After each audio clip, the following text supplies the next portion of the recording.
கைவல்ய நவநீதம். ஒரு தேடலின் பயணம். அத்வயன் ஒரு புத்திசாலியான இளைஞன். அவனது மனம் எப்போதும் கேள்விகளால் நிறைந்திருந்தது. இந்த உலகம் ஏன் இப்படி இருக்கிறது? நான் யார்?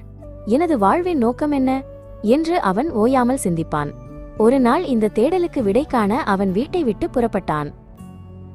அடர்ந்த காடுகள், உயர்ந்த மலைகள் என அத்வயன் பல இடங்களை கடந்தான். அவனது கால்கள் களைப்படைந்தன, ஆனால் தேடல் தணியவில்லை. மன அமைதி கிடைக்கும் இடம் எங்கே என்று அவன் தேடிக்கொண்டே இருந்தான். தூரத்தில் ஒரு சிறிய ஆசிரமம் தெரிந்தது. அத்வயன் அந்த ஆசிரமத்தை அடைந்தான். அங்கே அமைதியே உருவான அருள்நந்தி என்ற குரு வீற்றிருந்தார். அத்வயன் அவரை பார்த்த மாத்திரத்திலேயே தனது கேள்விகளுக்கு இவர் விடை தருவார் என்று உணர்ந்தான். அவன் அவர் கால்களில் விழுந்து வணங்கினான். குருவே, எனக்கு முக்தி என்றால் என்ன என்று சொல்லுங்கள். இந்த துயரங்களிலிருந்து நான் எப்படி விடுதலை பெறுவது என்று அத்வயன் பணிவுடன் கேட்டான். அருள்நந்தி சிரித்துக்கொண்டே, மகனே, பாலில் வெண்ணெய் மறைந்திருப்பது போல உனக்குள்ளேயே அந்த பேரின்பம் இருக்கிறது. அதை திரட்டி எடுக்க வேண்டும் என்றார்.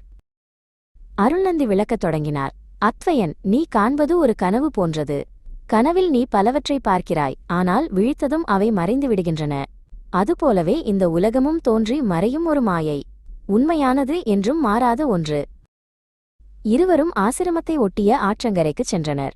பார் அத்வயன், இந்த ஆற்றில் அலைகள் எழுகின்றன, வீழ்கின்றன. ஆனால் தண்ணீர் ஒன்றுதான். அலைகளுக்கு தனிப்பெயர் வைத்தாலும் அவை அனைத்தும் தண்ணீரே. அதுபோலவே எல்லாவற்றிலும் இருப்பது ஒரே ஆத்மா என்றார் அருள்நந்தி. அத்வயன் கேட்டான், ஆனால் நான் இந்த உடலாகத்தானே உணர்கிறேன்? அருள்நந்தி பதிலளித்தார், இது ஒரு போர்வை போன்றது. உடல், மூச்சு, மனம், அறிவு, மகிழ்ச்சி என 5 உரைகள் உன்னை மூடியுள்ளன.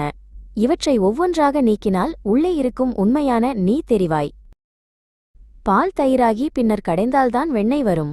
அதுபோலவே அறிவினால் உனது மனதை கடைந்தால் மட்டுமே கைவல்யம் எனும் விடுதலை கிடைக்கும். அந்த வெண்ணெய் மீண்டும் பாலில் கரையாது.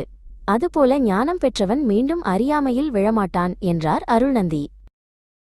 அத்வயனுக்கு மெல்ல மெல்ல புரியத் தொடங்கியது. தான் வெறும் உடல் அல்ல, பிறப்பும் இறப்பும் அற்ற ஒரு பேரொளி என்பதை அவன் உணர்ந்தான். அவனது மனதிலிருந்த குழப்பங்கள் விலகி ஒரு மகா அமைதி அவனை சூழ்ந்தது.